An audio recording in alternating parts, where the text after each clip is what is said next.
Donc, bienvenue à ce webinaire. On va finir l'année avec un petit sujet exotique. Vous allez voir, alors c'est pas très compliqué en soi. On a voulu en parler parce que c'est un sujet qui vient de temps en temps, qu'on a eu en question. Et que, comme beaucoup de modules qui sont inclus dans vos licences, vous n'avez peut-être pas connaissance que vous l'avez et que vous pouvez l'utiliser. Donc on va parler injection de poudre. Alors, pas injection poudre, on va prendre la poudre et on la pousse. C'est injection de matière chargée poudre. Alors poudre métallique, poudre céramique. Voilà, voir comment on peut faire, ce qu'on peut en faire, c'est quoi la théorie derrière. Et voilà, je vais vous donner un peu quelques clés déjà pour l'utiliser. Donc moi c'est Cédric, je pense que pour beaucoup de ce que je vois en personne présente, vous me connaissez déjà d'avant. J'ai fêté un anniversaire récemment d'un an de plus pour l'utilisation de Motlow. Donc voilà. Comme d'habitude pour chaque webinaire, je vous rappelle que tous les événements, webcasts, articles et autres actualités sont disponibles sur le site webapicite.com. On essaie toujours de faire des articles pour expliquer des nouveautés, des choses qu'on estime utiles et intéressantes. Et donc, je disais, le dernier, tous les autres ont eu lieu. Et puis, alors, on est preneur si vous avez des idées pour l'année prochaine, des trucs où vous dites tiens, comment ça serait bien qu'on ait un webinaire sur ce sujet-là. N'hésitez pas à nous le faire savoir. C'est toujours intéressant d'avoir votre retour. Nous, on oriente ça par rapport à ce qu'on voit comme fonction, ce qu'on a comme question. Je dirais s'il y a des sujets en particulier, n'hésitez pas. Et donc, Club Utilisateur 2024. Alors c'est tout frais, tout neuf. Il y a eu une publication cette semaine sur LinkedIn qui est donc prévue 19 et 20 juin à Lyon, au Rock Hotel, donc qui est situé pour ceux qui connaissent près de l'ancien stade de Lyon, près de Gerland. Sous le même format, donc demi-journée technique le mercredi après-midi et journée plénière le jeudi. On est encore un peu en recherche de présentation, donc si vous avez des sujets en tête et tout, pareil, n'hésitez pas, on est encore preneur.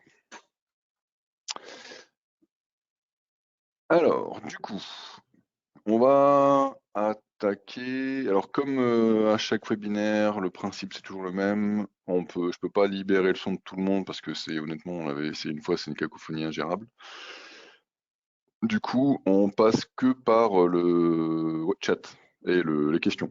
Donc, dans le bandeau dans lequel vous avez ouvert GoToMeeting, vous avez la possibilité de poser des questions. Je vous répondrai avec ça. Enfin, je les donnerai, je les lirai et je répondrai avec ça. Alors, si on attaque un peu plus justement dans le webinaire, je vous ai proposé 4 parties. La première qui va expliquer ce qu'est l'injection PIM. Alors PIM, Powder Injection Molding. Et en fait, qu'est-ce que le PIM? C'est le fait d'injecter une matière ayant une charge un peu spécifique. Alors c'est plus de la fibre de verre, c'est vraiment de la charge sphérique, quand même en grande partie, qui peut être métallique ou céramique. Le but en fait de cette charge, c'est pas avoir une pièce finie, c'est avoir une pré-pièce en quelque sorte. C'est une phase du process. Globalement, quand on injecte la pièce, on va ressortir une pièce sous forme d'une forme finie. Et après, une fois qu'on a la pièce, elle va passer par toute une série de process, donc déliantage, fritage, refroidissement, pour assurer finalement une forme spécifique.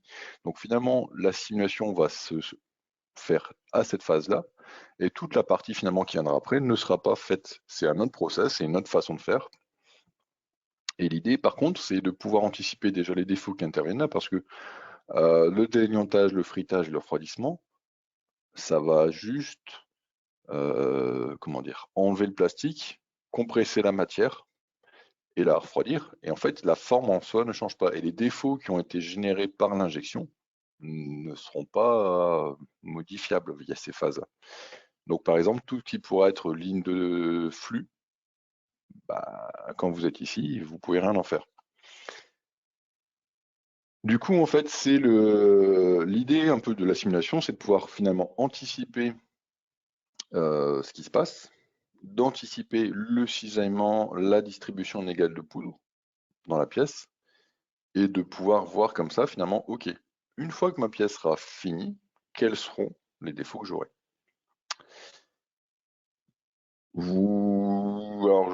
Parmi les clients connectés, j'ai vu que oui, il y en avait certains qui utilisent déjà, on a déjà eu des discussions sur la partie injection de poudre.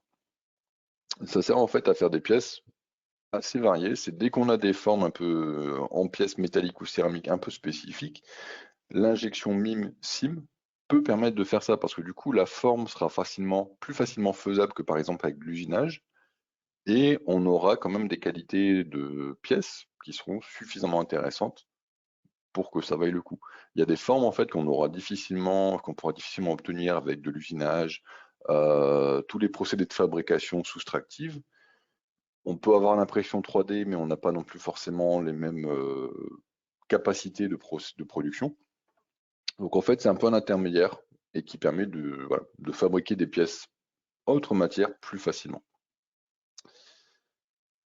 La disponibilité, c'est en standard. Donc, c'est-à-dire que dans la version de base Molfo, vous disposez de ce calcul, vous en disposez à partir du moment où vous dites « je veux faire du moulage par injection de poudre ». Le type de calcul possible, il n'y a que remplissage, compactage, et le calcul ne se fait que sur du 3D. Donc, pour le coup, vous l'avez tous. Alors, la théorie. La théorie, en fait, elle est un petit peu particulière parce que c'est pas forcément la théorie de l'écoulement, c'est plus la théorie de comment les fibres vont être calculées. Donc en fait, on a toute une notion d'analyse de la migration des particules. L'idée, en fait, c'est de pouvoir prendre en compte, en quelque sorte, un fluide avec deux composants et d'intégrer en fait ça dans le calcul pour analyser finalement l'évolution d'un composant par rapport à l'autre.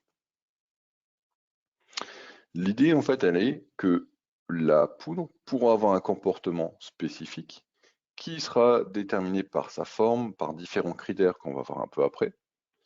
Et l'idée par rapport à ça, c'est de pouvoir analyser l'évolution de vitesse de la charge.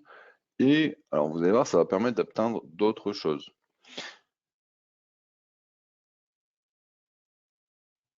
En termes de matière, on en a peu par défaut, parce que c'est des matières qui sont quand même assez spécifiques.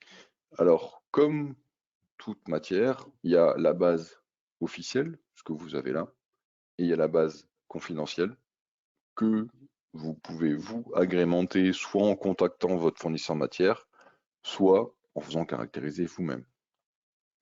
L'idée, elle est toujours quand même, c'est souvent des process un petit peu spécifiques, un petit peu adaptés, et globalement, toutes les discussions qu'on a pu avoir, c'était quand même souvent des matières hors de celle-là.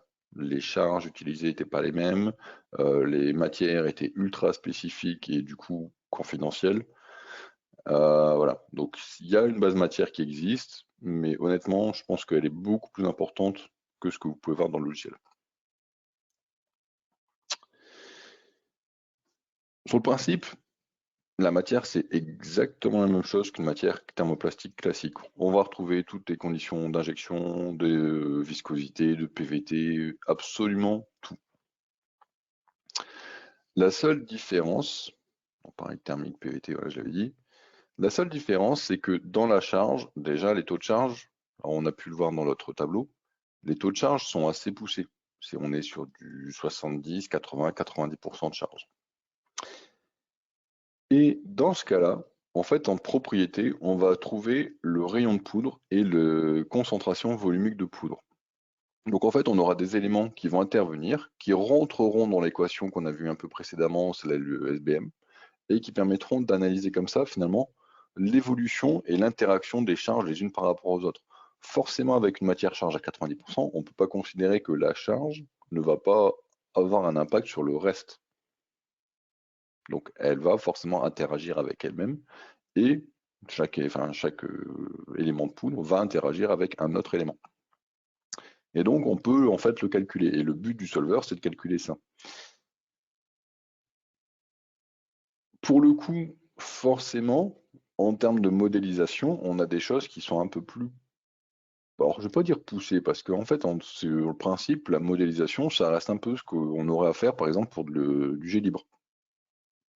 Donc, cocher les effets d'inertie, simuler les effets de glissement. Alors, pourquoi, en fait, on doit faire ça? Parce que si je reviens un petit peu en arrière sur la partie équation, on commence à avoir des notions de vecteur vitesse. Et en fait, cette notion de calcul de la vitesse, calcul de l'inertie, et ben, en fait, elle est très importante dans ce cas-là, dans ce cas du process. On ne peut pas, en fait, juste dire, je vais faire un calcul, je mets de la poudre et je mets toutes les options par défaut. Non, ça ne marchera pas parce que ça va louper beaucoup de phénomènes.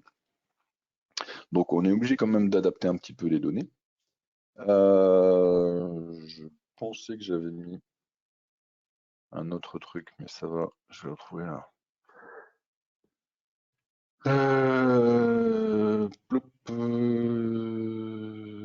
Poudre, charge, t'es où, power pour properties, voilà.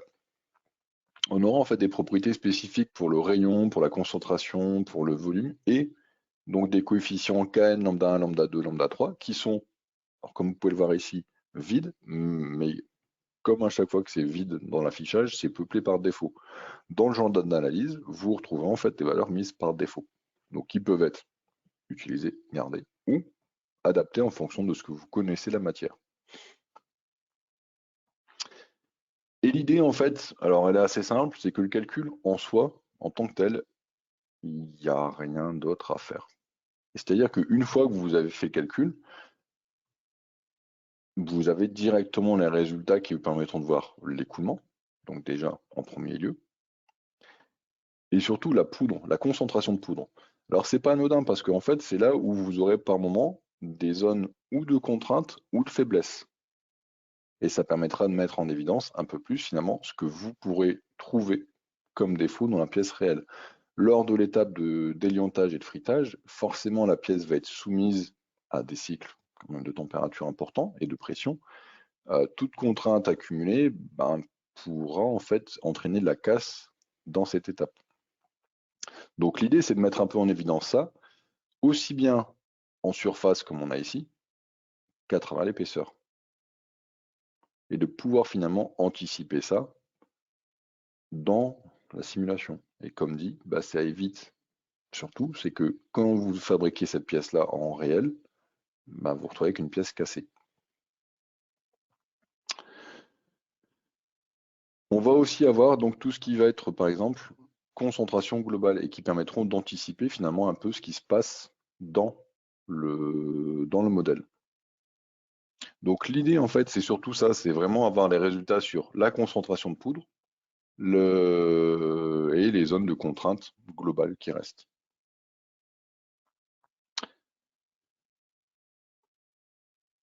Comme vous voyez, en fait, je suis arrivé quasiment au bout parce que finalement, on n'a pas tant de problèmes que ça. Après, on va retomber sur l'analyse de résultats classiques, c'est-à-dire ligne de soudure, contrainte, taux de cisaillement, température, toute cette partie-là, en fait, qui permettra de prendre en compte finalement des problèmes d'écoulement classiques. Mais c'est juste que le fait de choisir le calcul poudre va rajouter la surcouche concentration. Donc concentration d'éléments dans l'injection.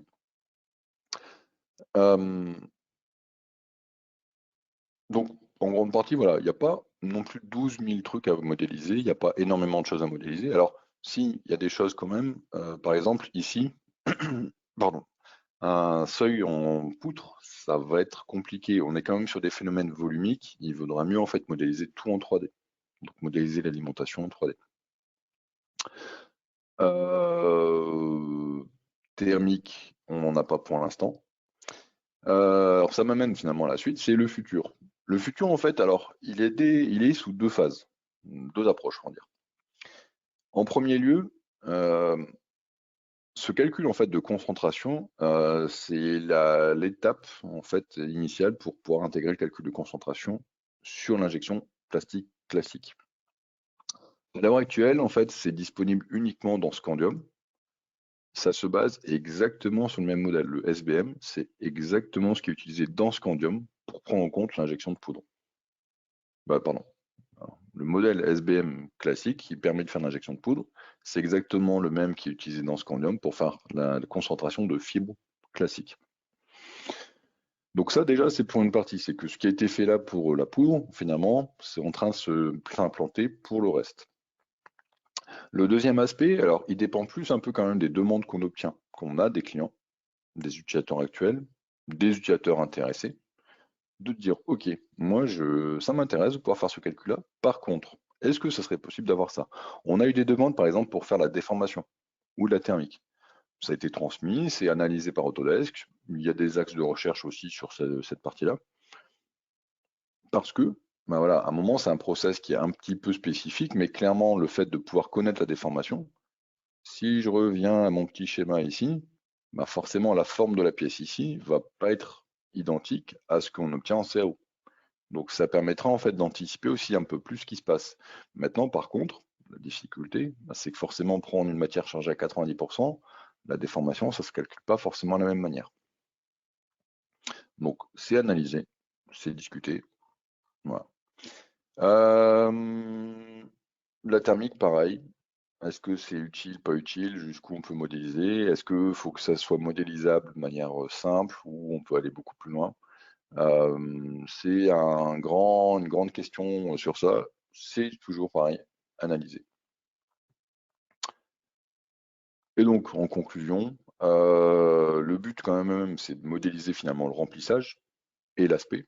Donc ça, on y arrive. On a pu faire des benchmarks avec des clients pour voir un peu ce qui se passait et quand je marquais c'est assez prédictif, oui, ça c'est sûr.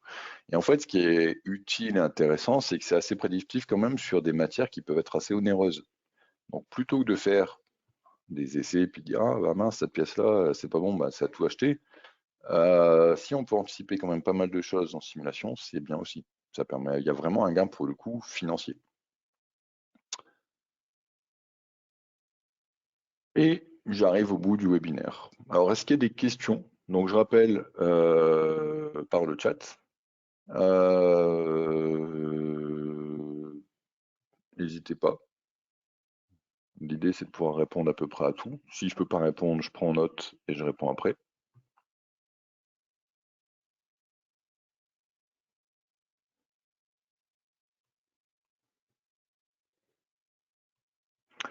Alors, la modélisation, vous voyez, ça ressemble à un truc comme ça. Il n'y a pas, il y a rien de particulier après à définir. C'est le réglage, c'est exactement le même. Et les options, en fait, sont exactement les mêmes. Les options avancées sont exactement les mêmes qu'une éjection classique. On ne retrouve pas juste les parties onglets avec tout ce qui est thermique, déformation.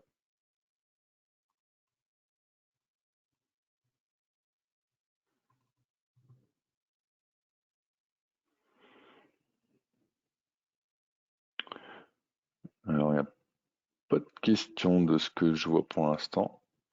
Alors, est-ce que j'ai quand même toujours un doute sur la vidéo qui est bien passée ou non? Parce que j'espère juste que j'ai pas fait le webinaire sans montrer. C'est un peu particulier sinon. Quel pourrait être le diamètre d'injection classique? En fait, alors ça dépend, ça se calcule justement, parce que alors la question, je vais la lire entièrement. Quel pourrait être le diamètre d'injection par rapport à une injection classique?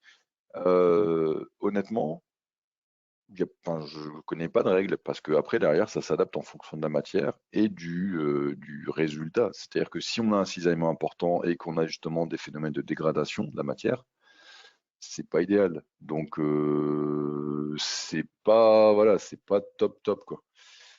Donc moi j'aurais tendance à dire ça sera quand même plus gros que l'injection classique. L'injection classique, on sera sur du 1 mm, entre 1 mm voire moins et 1 mm 5, 1 mm 6. Poudre, on sera déjà sur du plus gros. Il faut vraiment que la matière puisse se circuler concrètement. De toute manière, de toute façon, il faut bien imaginer que vous injectez une matière chargée à 90%. À un moment, ça va quand même être assez abrasif.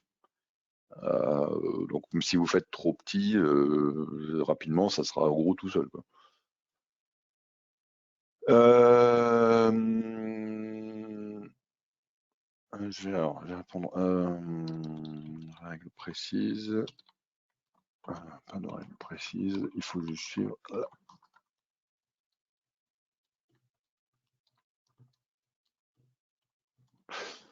J'ai une autre question sur comment activer. En fait, hop, je suis là, tac, tac. Ici, au lieu de faire thermoplastic injection molding comme classique, powder, c'est tout.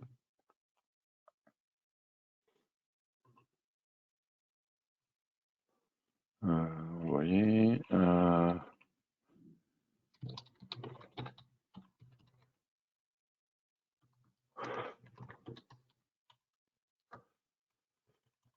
Est-ce qu'il y a d'autres questions?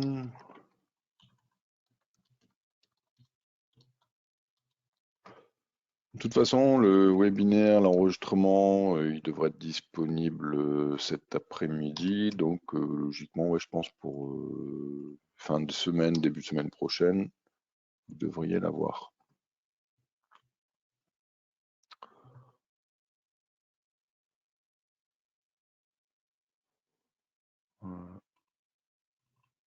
Mhm.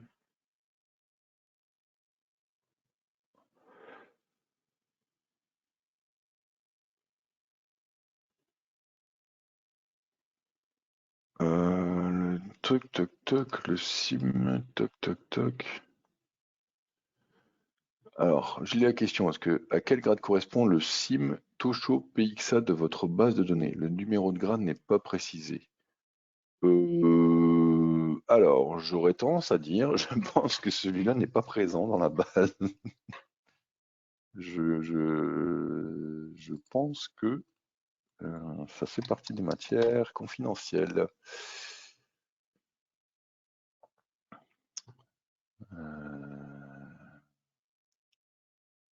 Ah, si, non, Tosho.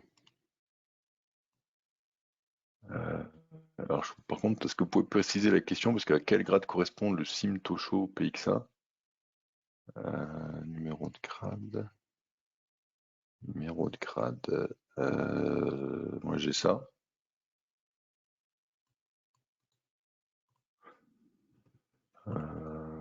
Hop.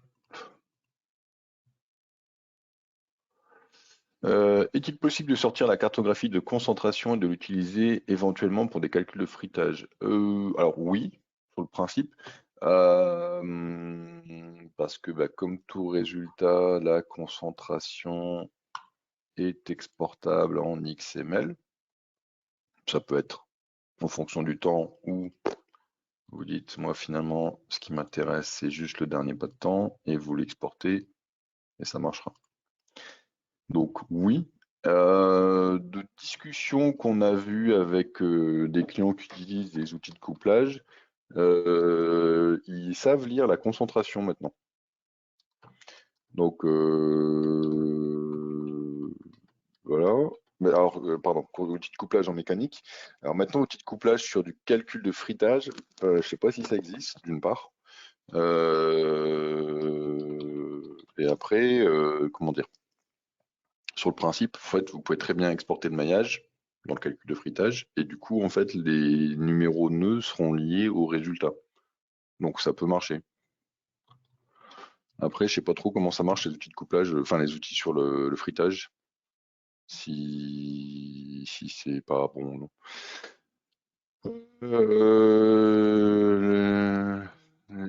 J'ai une question sur est-ce qu'on peut retrouver vos PPT? On fait que les enregistrements vidéo, audio, pardon. Enfin, ce que j'ai fait là aujourd'hui, la présentation. Comme ça, vous avez les explications avec. Et du coup, ils sont disponibles sur YouTube a priori.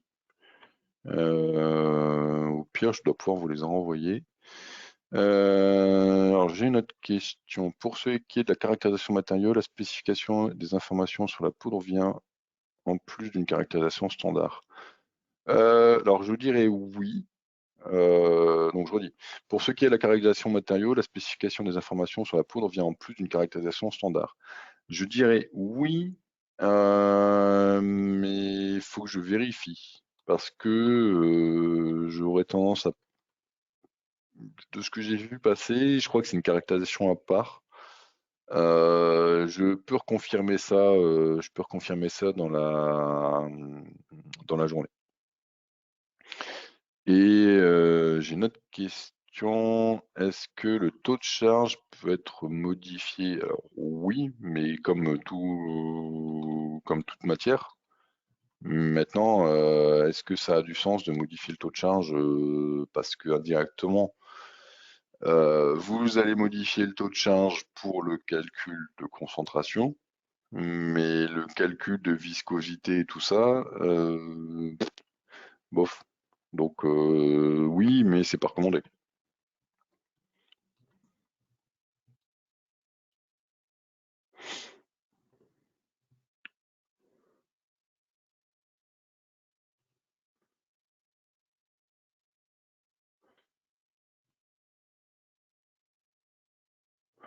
Est-ce qu'il y a d'autres questions? Euh, Je réponds à tous les commentaires qu'il y avait eu avant sur est-ce qu'il y avait l'audio et tout. Ok, ok. Euh,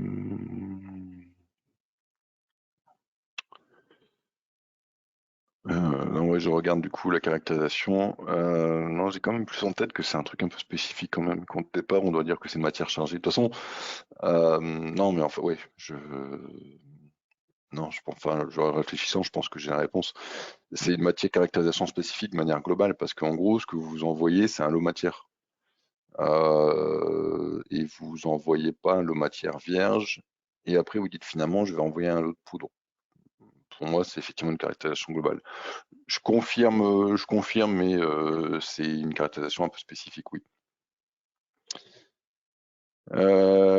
Quels sont les critères d'un bon remplissage versus un thermoplastique? Euh,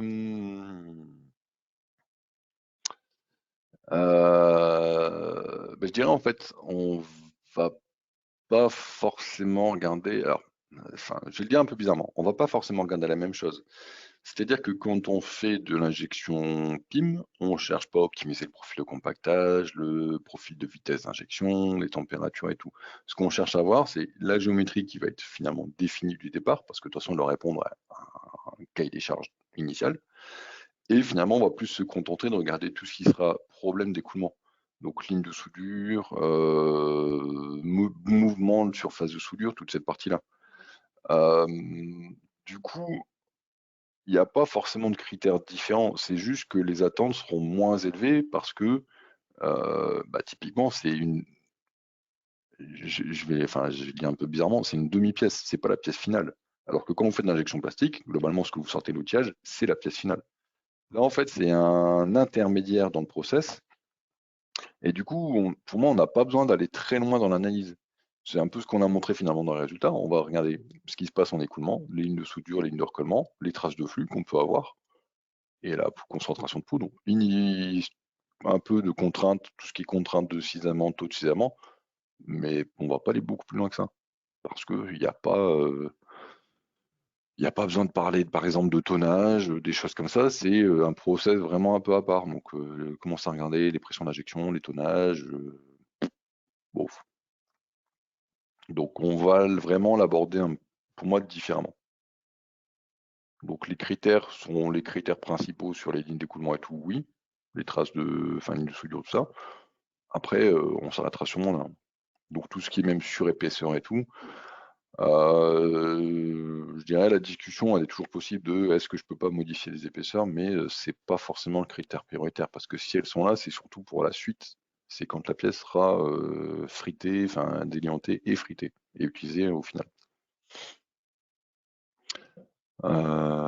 Donc à peu près les mêmes, sauf que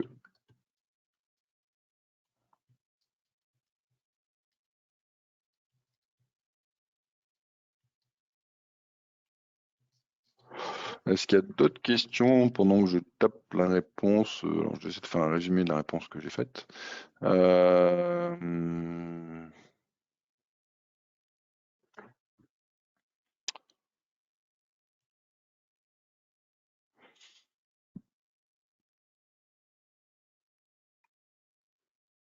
Pas d'autres questions?